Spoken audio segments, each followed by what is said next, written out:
Dr. Stephen Soloway. Bad medicine. Bad medicine. A Throwdown Thursday edition of the program. You know, it's very rare that doctors are willing to step out and speak the truth about issues, and I'm very pleased to welcome Dr. Stephen Soloway, a top doctor, presidential advisor, and a confidant of the president for many years, known as Dr.Trump, chairman of the Department of Rheumatology, Division of Internal Medicine at Inspira Health Network, and so many more credentials.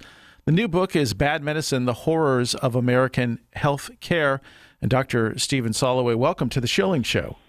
Good morning, and thanks a lot for having me today. So I got to ask you, because I always think about this, when was the time, if ever, that American healthcare was considered excellent, and why was it considered that way? I graduated medical school in 1988, and I did my residency, which is 3 years, and my fellowship, which is 2 years. So I opened the doors of my practice in 1993. When I first started, I come to a small town, and people tell me, and by the way, I picked the small town because there was nobody in my field within 5 counties. Mm-hmm. People came up to me and they said, "Why are you here? We don't have arthritis in this part of the country." So I was a threat just by showing up.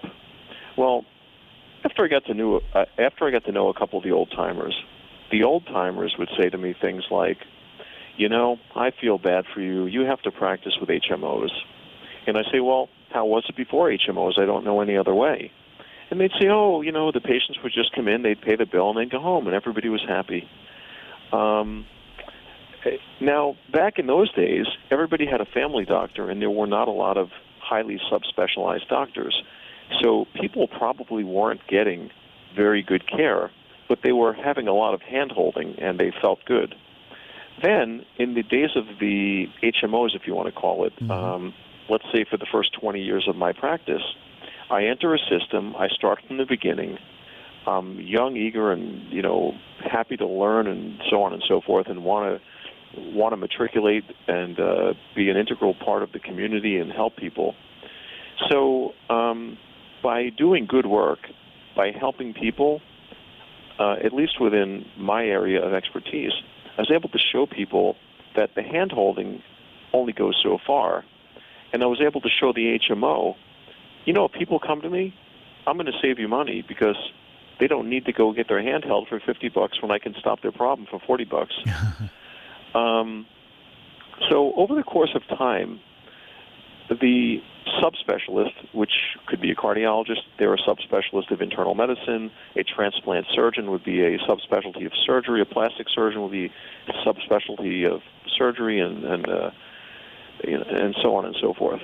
You know, so we have the highly specialized people. We have people that get paid to do nothing but look at slides of kidneys and nothing else. They don't look at slides of the rest of the body, just kidneys. So very, very specialized care leads to very, very intelligent people within each disciple of medicine. Now, what's happened is drug prices, or I should say science, has moved forward. So science moves forward, and very expensive, innovative products hit the market. And what happens is companies charge these what appear to be exorbitant amount of money. Now, hepatitis C drug and cure, $80,000 a person. However, what the people didn't know was every time one of those hepatitis people hit the hospital, it would be $1 million stay in the ICU, keeping them alive for 10 days just to go back out and not cure them so they can come back to the hospital 3 months later with the same $1 million hospital stay. So, in fact, the $80,000 a person, even at 1 million people, was a savings compared to how much money was being wasted. What happens is money is allocated in different places, and the right and the left place have no idea what's going on the other side. And the North and the South and the East and the West are completely disconnected. I mean, the system is so broken down and so run down. And then, you know, you have people saying, oh, we should have Medicare for all. And, you know, the VA is like a great place, and, you know, we should mimic them because they're a socialized system within itself. Well, I hate to tell you that when you go to the VA, you don't get that super subspecialist. You get the student. Well, where's the super specialist? Oh, he's across the street teaching. Well, why isn't he here? Well, that's where the students go. They come here. So you're a veteran, da-da-da-da-da, and you're getting this great doctor, except he's 24 years old, and you're the first patient he's ever seen, but he doesn't tell you that. And he lists for you, or the patient lists for the doctor 300 problems, and the doctor listens intently and writes notes, and then he goes straight to the computer, and he has to be compliant with the computer, and he forgot about what he's going to tell the senior doctor. So the system is completely broken down, and I believe the breakdown that we have now started with the computer. You go to a doctor now, and most doctors, and I hear this from patients all the time, I went to this doctor at the best university in my city, and I said, yeah, why did you come here? Well, of course they say, well, we heard about your book, we know you're the best, we're going to see you. I say, come on, seriously, why did you come here? Well, I went up to this, highly rated Ivy League school, whatever, and I sat down with a doctor who stared at a computer, asked me 3 or 4 basic questions, and when I tried to tell him my history, he said, no, I have to put it in the computer. And you're not allowed to interact anymore with the doctor. So the free market system, with or without a computer, is the only way that the system can function properly, because if somebody comes out with a $10 million or $10 billion invention that's going to wipe out hepatitis C, you have to have somebody smart enough or patient enough or intelligent enough to be able to sit and listen to the patient and actually tailor the treatment to the patient. Even 3 people with the same disease, they're not all going to be treated the same way, because it's like having 3 boys come in for 3 haircuts. They don't all want the same style, and one guy has curly hair, one guy has straight hair, one guy has wavy hair.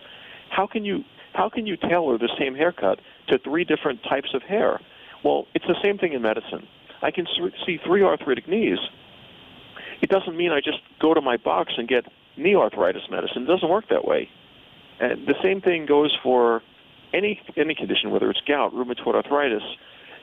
You have to listen to the patient. You have to get the correct history. And this doesn't involve and can't involve a computer wasting your time, because then you can't get the right history. So this computer broke down the time that it takes for people to actually interact with the doctor. There's no more interaction. And then you go to the hospital. You say, where's my doctor? Oh, sorry, your doctor doesn't come to the hospital anymore. Why not?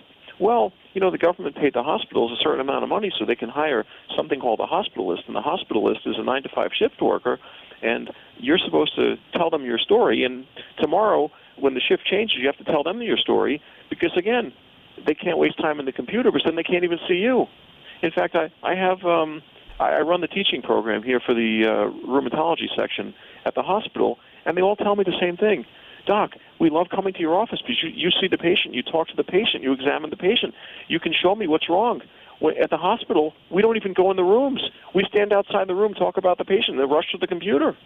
The patients, the medical doctors that are in the junior part, like the internship and residency, they're given, 10, 20 minutes to admit somebody, but have to spend 30 minutes on the computer. So you're graded on how well your notes look, not if you're intelligent or not. Nobody knows if you're intelligent, because all it is cut and paste, click, click, click, click. Dr. Stephen Soloway, we're just about out of time, and I want you to be able to...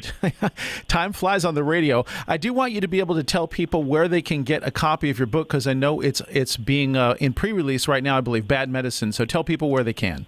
All right. So Bad Medicine, the website for the book is actually www.badmedicinebook.net, or simply go to Amazon or Barnes & Noble's, and it's Stephen with a PH, Stephen Soloway book. And either one of those will get you the link to the book. And, we're having a book signing at my office on October 24th, which is only 4 days after the release. But we were promised that the books would be shipped out immediately, because it was delayed, and I think they already had some books waiting. But it's a great read. It's a fast read. It tells true stories. Everything is a true story. It talks about politics of medicine. It talks about horror stories that happen to patients that are unnecessary. It talks about, how you can... It's a tool for patients to advocate. patients need to advocate for themselves. Otherwise, they're Indeed. going to go in just to die. You need an advocate, and this book is your advocate if you don't have a doctor in the family. Dr. Stephen Soloway, it's been great to have you with us. I hope we can talk again. I'd like to get a little deeper into some of the concepts and the fixes that you have, but I do appreciate you joining us here today on the Shilling Show. It's been very